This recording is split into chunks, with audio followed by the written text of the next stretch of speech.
1 টাকা হইলেও মুক্তিযোদ্ধার সম্মানী ভাতা বাড়াতে হবে, বেশি করতে হবে, না হলে উত্তর কোনোদিন দিতে পারবেন না। কিন্তু এখানে কেউ যে কথাটা বলে নাই, আমি মুক্তিযুদ্ধ সম্পর্কে একটা কথা বলবো।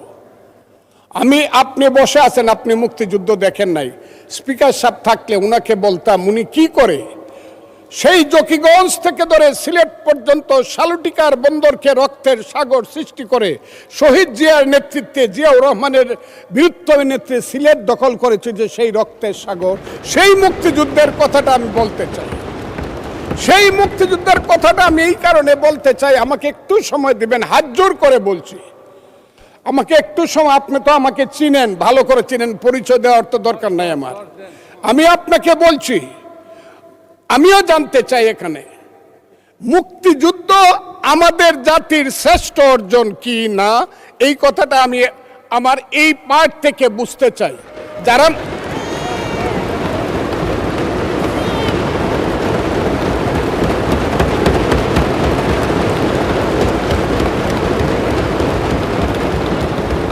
তাহলে 146 এবং 47 ধারায় বা পেরা যে দুইটা, জি মাননীয় সদস্য,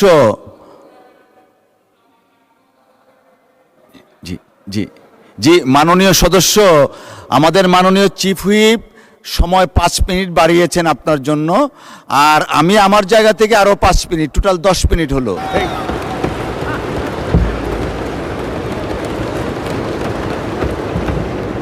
যদি এই হয় তাহলে 147 প্যারায় লেখা আছে, জনাব অর্থমন্ত্রী, সরকার মহান মুক্তিযুদ্ধের ইতিহাস সংরক্ষণ ও বীর মুক্তিযোদ্ধাদের কল্যাণে নিরলসভাবে কাজ করছে। ঠিক আছে, সাধারণ মুক্তিযোদ্ধাদের মাসিক সম্মানে 20,000 টাকা অপরিবর্তিত রাখার এবং খেতাবপ্রাপ্ত মুক্তিযোদ্ধা যেমন বীর শ্রেষ্ঠ, বীরুত্তম, বীর বিক্রম, বীর প্রতীকদের 5,000 টাকা বৃদ্ধি করছে।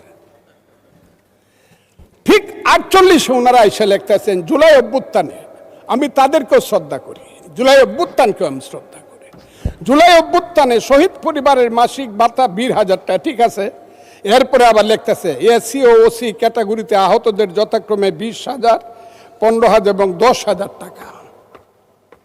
কোনো কারণেই, ওই যে আমি বলছি, যারা মুক্তিযুদ্ধকে শ্রেষ্ঠ মনে করেন, কোনো কারণেই মুক্তিযোদ্ধার সম্মানী ভাতার সঙ্গে অন্য কারো সম্মানী ভাতার কোনো তুলনা হতে পারে না। যদি হয় তাহলে এইটার জন্য আমাদেরকে এই কাজের জন্য আমাদেরকে এখন দিবেন না, 5 বছর পরে আমাদেরকে খেসারত দিতে হবে।